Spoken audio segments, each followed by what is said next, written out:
ही आधार है।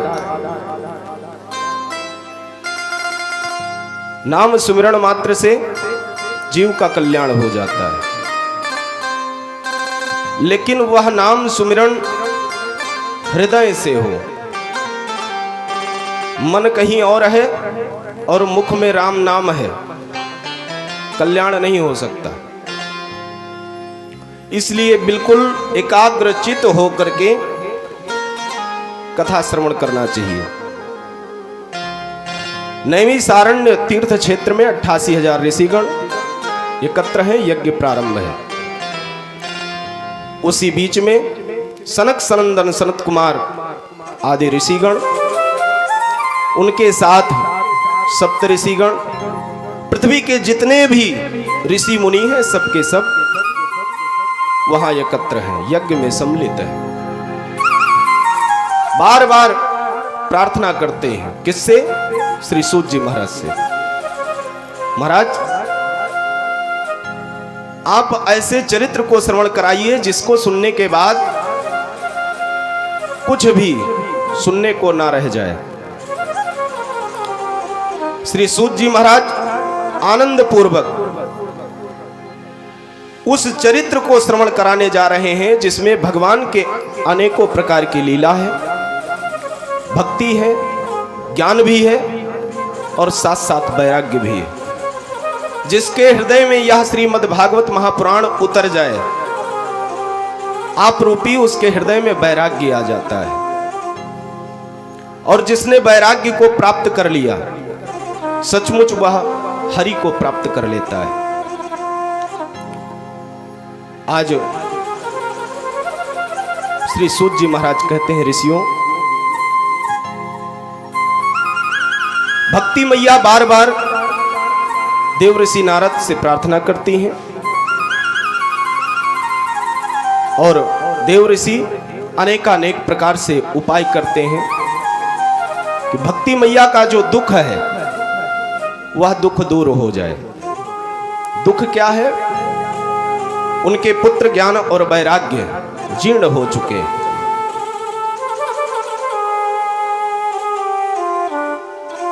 नारद जी ने अनेकों प्रकार से उपाय किया है, लेकिन उनका उपाय नहीं चलता है। वेद शास्त्रों को श्रवण कराते हैं, फिर भी कुछ नहीं हुआ। उनका असाध्य रोग जो है नहीं दूर होता है।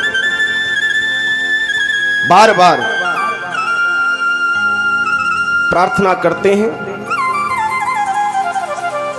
नारद जी ने समझाया भक्ति मैया को। आकाशवाणी को जब सुना, नारद जी दुखित हो गए। कौन सा उपाय किया जाए जिससे ये ज्ञान वैराग्य का दुख दूर हो सके?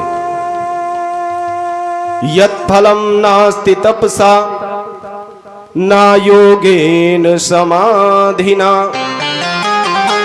तत्फलम लभते सम्यक कलौ केशव कीर्तनात्। नारद जी भी कहते हैं, जो फल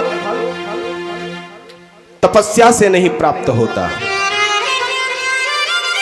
ना योग से प्राप्त होता है, वह फल मात्र भगवान श्री कृष्ण, भगवान श्री राघव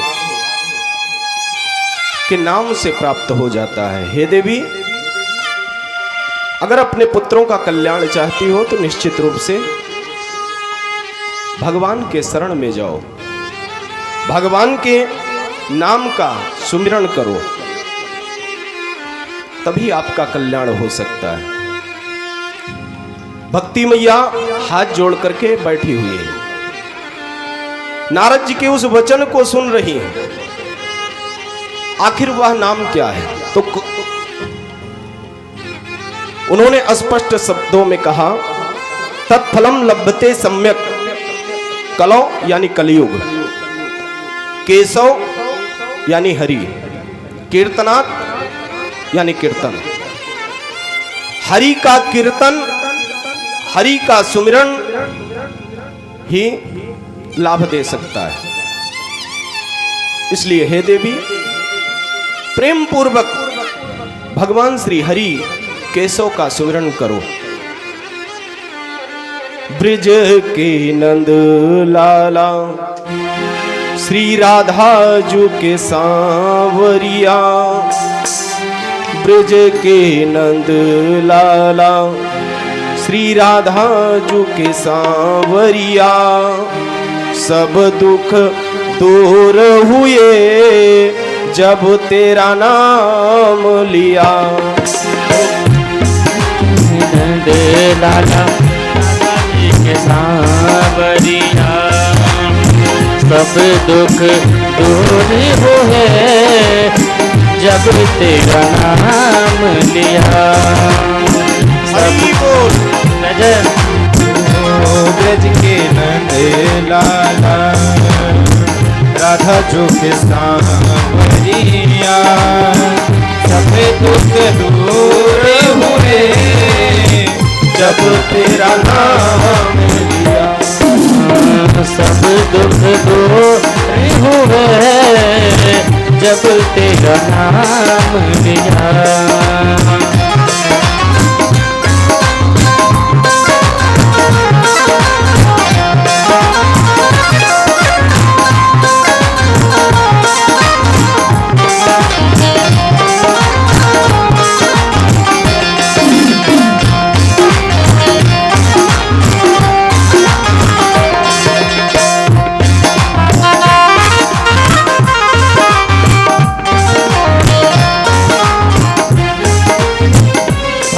जो भक्त हैं अनेकों नाम से पुकारते हैं। कोई उन्हें गोपाल कहता है, तो कोई उन्हें माधव कहता है, कोई उन्हें राघव कहता है, तो कोई गोविंद कहता है। हरि एक है लेकिन नाम सहस्त्र है। मीरा पुकारे तुम्हें गिरधरि गोपाला, मीरा पुकारे तुम्हें गिरधरि गोपाला, मीरा पुकारे तुम्हें गिरधरि गोपाला, मीरा पुकारे तुम्हें गिरधरि गोपाला। ढल गया अमृत में विष का भरा प्याला, ढल गया अमृत में विष का भरा प्याला। तो प्रभु जिसके ऊपर आपकी कृपा हो उसे कौन मिटा सकता है। हरि की जब कृपा होती है तो कोई जहर दे काम नहीं करता। उदाहरण मीरा स्वयं है। मीरा को विष दिया गया लेकिन वह मीरा भक्तिमय थी, गोविंद के बिना नहीं रह सकती थी, सदैव भगवान नाम संकीर्तन में लगी रहती थी। जब उसे विष दिया गया हरि की कृपा से अमृत बन गया, तो कौन उसे मिटा सकता है। कोई नहीं मिटा सकता जिस पे हरि की कृपा हो। कौन मिटाए उसे जिसे तूने राख लिया, कौन मिटाए उसे जिसे तूने राख लिया, जिसे तूने राख लिया, जिसे तूने राख लिया। सब दुख दूर हुए, सब दुख दूर हुए जब तेरा नाम लिया। सब दुख दूर हुए जब तेरा नाम लिया। सब दुख दूर हुए जब तेरा नाम लिया।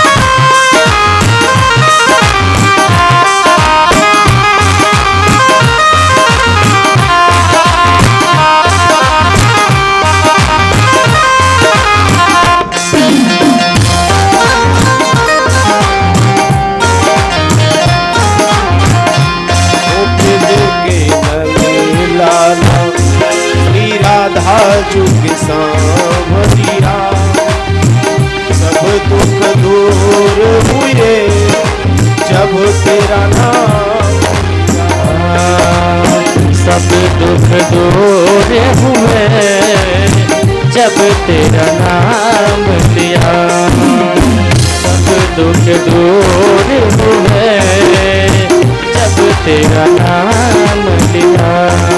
हरि बोल। मीठी मीठी तालियों के साथ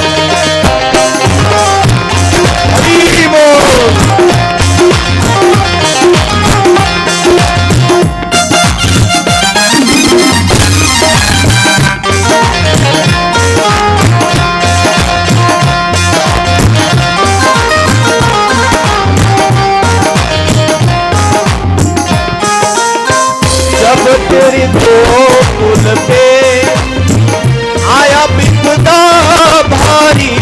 ओ जब तेरी गोकुल पे विपदा भारी जब तेरे गोकुल पे आया दुख भारी। ओ जब तेरी गोकुल पे आया दुख भारी आया दुख भारी आया दुख भारी। एक इशारे से सब इशारे से सब विपदा मिट जाए।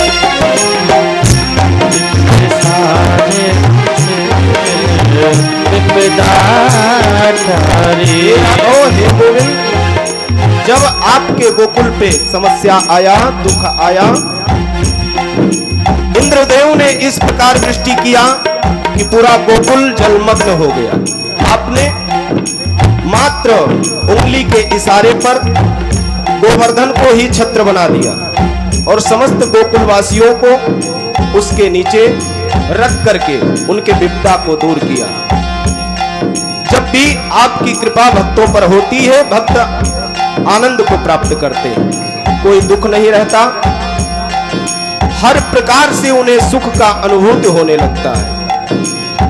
ब्रज के नंद लाला श्री राधा जो के सांवरिया, सब दुख दूर हुए जब तेरा नाम लिया।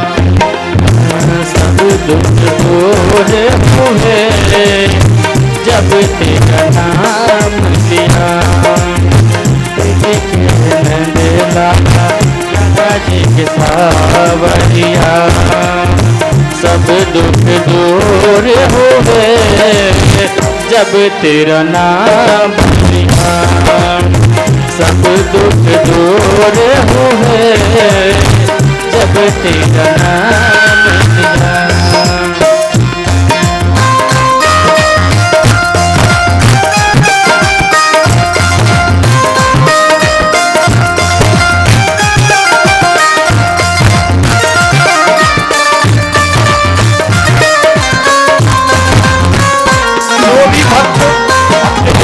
श्याम को बसा लेता है, उसका हर प्रकार से हरि कल्याण करते हैं। नयनों में श्याम बसे मन में बनवारी। ओ नैनों में श्याम बसे मन में बनवारी। नयनों में श्याम बसे मन में बनवारी। नैनों में श्याम बसे मन में बनवारी। सुध बिसराएगी सुध बिसराएगी मुरली की धुन प्यारी। ओ सुध बिसराएगी मुरली की धुन प्यारी। सुध बिसराएंगे मुरली की धुन प्यारी। हरि बोल।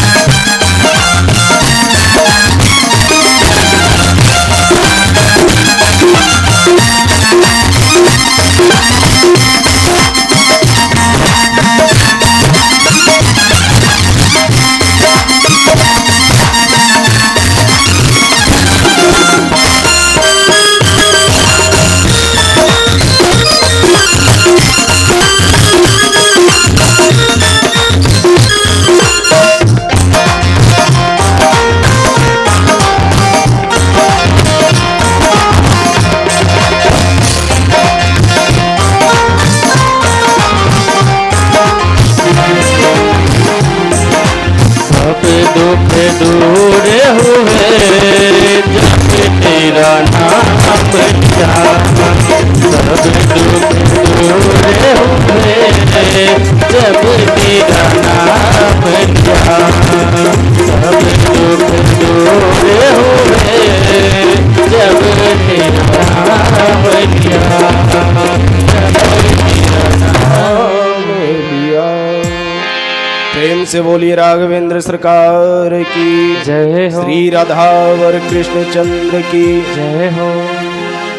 भाई जयकारा इस प्रकार लगाओ कि कम से कम गांव से बाहर आवाज जाए। धीरे से कहा तो है हो, अब पता नहीं कहा है आप लोगन थे हनी का पे जानो। प्रेम से बोलिए राघवेंद्र सरकार की जय हो। मजा ना आया, आनंद नहीं आया। दोनों हाथ ऊपर करिए सभी लोग। प्रेम से बोलिए राघवेंद्र सरकार की जय हो। श्री राधावर कृष्ण चंद्र की जय हो। हाँ अब आनंद आया है। जयकारा इस प्रकार लगाना चाहिए कि अगर गांव में भूल से भी पाप कहीं गांव किनारे अगर भ्रमण कर रहा हो तो दूर से भाग जाए, क्योंकि जय में इतनी बड़ी शक्ति है। समझ लीजिए हनुमान जी के गदा के समान है, हरि के चक्र के समान और हनुमान जी के गदा के समान जय शब्द है। जय घोष होने से पाप बहुत दूर भग जाता है। इसलिए जय इस प्रकार लगाइए कि गांव के किनारे अगर पाप भ्रमण कर रहा है तो भाग जाए, और यूं में न भागे कि ये पुरवा छोड़ दूसरे पुरवा में चला जाए। पूरा ग्राम सभा यानी भिलोरा ग्राम सभा को छोड़ करके लेकिन ससनक तरफ न पठे हो, ठीक है। प्रेम से बोलिए राघवेंद्र सरकार की श्री भागवत भगवान की जय हो। नैमिषारण्य तीर्थ क्षेत्र में 88,000 ऋषि मुनि एकाग्र चित्त होकर के श्री सूत जी महाराज के मुख से कथा को श्रवण कर रहे हैं। बार बार प्रश्न करते हैं। श्री सूत जी महाराज कहते हैं, ऋषियों, नारद जी भक्ति मैया से कहा, सम्यक कलो केशव कीर्तनाथ, मैं जा रहा हूं आपके पुत्रों के खोज, उनका रोग कैसे दूर होगा उसका खोज करने। तब तक आप केशव का कीर्तन करिए। कीर्तन के सिवा और बचा ही क्या है। जब व्यक्ति विपत्ति में होता है तभी भगवान का नाम याद आता है।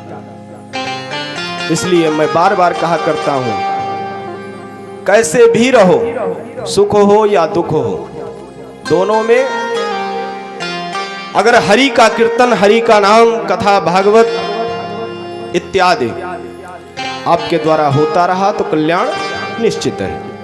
ऐसा नहीं है कि जब सुख का अनुभूत होने लगे तो भूल जाओ। अगर भूल गए तो उनको भूलने में देर नहीं लगेगा। 12 वर्ष बढ़ावा देते हैं, खूब बनो, खूब फूलो फलो, और वही 12 वर्ष में अगर भूल गयो, सब माटी। यक्के आंधी आई पता न चली, तनिक भूकंप आई तो हमरे सबके घर के बुनियाद इतना मजबूत नहीं है, सब भर रहा है जी। इसलिए हरि से जुड़े रहना चाहिए, भगवान के कथा को श्रवण करना चाहिए जब भी समय मिले। एक घड़ी आधो घड़ी, आधो में पुनियाद। जितना समय हम आपको प्राप्त हो, क्योंकि गृहस्थी है, घर है, परिवार है, तो इनका पालन पोषण करना बहुत जरूरी है। उसके साथ साथ हरि का कीर्तन भी करना जरूरी है। अगर ऐसा नहीं हो पाया तो अंत समय पर बहुत तकलीफ होगा। तो एक बार पुनः श्री लक्ष्मी नारायण भगवान की जय हो। श्री सूत जी महाराज कहते हैं, वहां से देव ऋषि नारद ज्ञान वैराग्य और भक्ति के दुख को दूर करने के लिए निकल पड़ते हैं। खोज करने लगे आखिर वह कौन सी औषधि है, कौन सा मंत्र है, कौन सा कथा है जिसको करने से ये ज्ञान वैराग्य का रोग दूर हो जाएगा। उन्होंने विचार किया कि पृथ्वी पर अनेकानेक साधु संत रहते हैं, एक से ज्ञानी पुरुष हैं, चलना चाहिए, उनसे विचार विमर्श करना चाहिए, कहीं ना कहीं तो मुझे उपाय अवश्य मिलेगा। आश्रमों में पहुंच जाते हैं, लेकिन जैसे देव ऋषि ने प्रश्न किया कि ज्ञान वैराग्य का जो रोग है वो कैसे दूर हो, उनके प्रश्न का कोई जवाब नहीं मिलता है। दूसरे आश्रम में पहुंचते हैं, वहां से भी वापस होना पड़ता है। पूरे पृथ्वी पर भ्रमण करते करते जब उनको कहीं उपाय नहीं प्राप्त हुआ, चिंतित हो गए, क्योंकि साधु का स्वभाव होता है अपने भक्तों का कल्याण कैसे हो। दुख साधु पुरुष नहीं देख पाते। आज नारद वन की तरफ प्रस्थान कर दिए। हो सकता है वन में अनेकानेक साधु संत तपस्या किया करते हैं, ज्ञान वैराग्य के उस उपाय को भगवत कृपा से कहीं वन में अगर कोई ऋषि मुनि मिल गए तो हो सकता है वह उपाय मुझे प्राप्त हो जाए। वृंदावन से निकले थे और पहुंच गए बद्रिका आश्रम, बद्रीनाथ भगवान के पास। वहां पर पहले जंगल था। जंगल किसका था? बैर का। और उसी वन में भ्रमण कर रहे हैं, चिंतित हैं। वहां पे जब कोई नहीं मिलता है थक जाते हैं, जाकर के एक वृक्ष के नीचे बैठ गए। सोचने लगे, मैंने तो भक्ति को आश्वासन दिया है कि तुम्हारे पुत्रों का रोग मैं अवश्य दूर करूंगा। अगर मैं दूर नहीं कर सका, अच्छा नहीं होगा, मेरी वाणी मिथ्या हो जाएगी। इतने में सनक सनंदन सनत कुमार आदि ऋषियों का आगमन हो जाता है। उसी वन में जैसे सनक सनंदन सनत कुमार जी को ऋषि ने देखा, देव ऋषि तुरंत उठ खड़े होते हैं। महाराज, आपका दर्शन जो मुझे प्राप्त हुआ है, मेरा जीवन धन्य हो गया। एक दूसरे ने आपस में प्रणाम किया, अभिनंदन स्वीकार किया। देव ऋषि ने अनेकानेक प्रकार से अपने उस व्यथा, उस पीड़ा, उस दुख को, जिसके कारण देव ऋषि को चिंता है, छिपाने का प्रयास किया, लेकिन छिपा नहीं। आदि ऋषियों ने प्रश्न किया, महाराज नारद, आखिर तुम्हारे मुख पे ये चिंता किस बात की झलक रही है? देव ऋषि ने कहा, महात्मन मैं क्या कहूं, भक्ति मैया के दो पुत्र हैं, एक का नाम ज्ञान है और दूसरा वैराग्य, जो इस कल के प्रभाव से जीर्ण हो चुके हैं, बुढ़े हो चुके हैं। अनेकानेक प्रकार से मैंने उपाय किया, वेद शास्त्रों को श्रवण कराया, गीता पाठेर मुहुर्मुहु, बार बार मैंने गीता पाठ किया कि उनका रोग दूर हो जाए, लेकिन उन्हें क्षणिक मात्र के लिए चेतना नहीं आया। अब आप कृपा करके बताइए कि उनको किस प्रकार स्वस्थ करूं? सनक सनंदन सनत कुमार ने कहा, देव ऋषि उनका रोग कोई साधारण रोग नहीं है, क्योंकि जिसे असाध्य रोग लग जाए समझो अनेकानेक प्रकार से विपत्ति उसको घेर लिया। डॉक्टर के पास जाओगे बुखार दिखेगा ही नहीं, खांसी जुकाम दिखेगा ही नहीं, सर दर्द का पता ही नहीं, पेट दर्द हो ही नहीं रहा है। किसी ओझा तांत्रिक के पास जाओगे तो भूत प्रेत भी नहीं है। अब ऐसे पुरुष को कैसे स्वस्थ किया जाए? तो उसके लिए सिर्फ उसके कर्ण को पवित्र करना है। तो कैसे करना है? भगवान के चरित्र को श्रवण कराना चाहिए, क्योंकि जब किसी प्रकार की औषधि काम ना करे, जोग टटका जब कुछ काम नहीं करता, तब हरि की कृपा काम करती है। सनक सनंदन सनत कुमार ने कहा, देव ऋषि अगर उनके रोग को दूर करना चाहते हो तो मात्र एक उपाय करो। महाराज बतलाइए क्या उपाय करो? उन्हें हरि की कथा श्रवण कराओ। तो महाराज वह कथा कौन सी है? आदि ऋषियों ने कहा, देव ऋषि वह कथा है श्रीमद् भागवत महापुराण।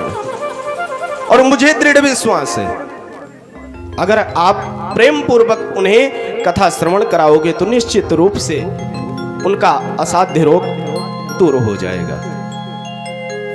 देव ऋषि प्रसन्न हो गए, प्रार्थना करने लगे, महाराज तो आप उपाय बताइए, इस कथा को कैसे और कब करना चाहिए? आदि ऋषियों ने कहा, प्रेम पूर्वक यह कथा शुभ मुहूर्त निकलवा करके उचित स्थान पर जाकर इस कथा को 7 दिन में जब भक्ति ज्ञान वैराग्य को सुनाया जाएगा तो निश्चित रूप से उनका कल्याण हो जाएगा। देव ऋषि प्रसन्न हो जाते हैं। महाराज तो आप कृपा करते, अगर ये कथा अगर प्राप्त हो जाता सुलभता से, तो हरि के साथ साथ आपकी हमारे ऊपर और भक्ति ज्ञान वैराग्य के ऊपर आपकी असीम कृपा होती। मुहूर्त निकाला गया, कथा का आयोजन हुआ। बात कहां हो रहा है? बद्रीनारायण में। भक्ति मैया कहां है? वृंदावन में। और कथा कहां होना है? श्री हरिद्वार में, हरि क्षेत्र में, श्री गंगा जी के तट पर कथा का सुंदर आयोजन हुआ।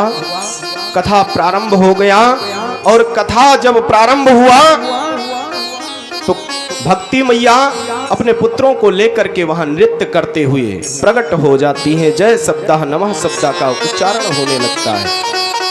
देवता आदि प्रसन्न है, क्योंकि जब कहीं हरि का चर्चा होता है, हरि का कथा होता है, तो वहां पर जितने भी देवगण हैं कहीं ना कहीं गुप्त रूप से आकर के कथा को श्रवण करते हैं। प्रेम से बोलिए भक्त और भगवान की जय हो। श्री कृष्ण गोविंद हरे मुरारी, हे नाथ नारायण वासुदेव। श्री कृष्ण गोविंद हरे हरि, हे नाथ नारायण वासुदेवा। कृष्ण गोविंद हरे मुरारी,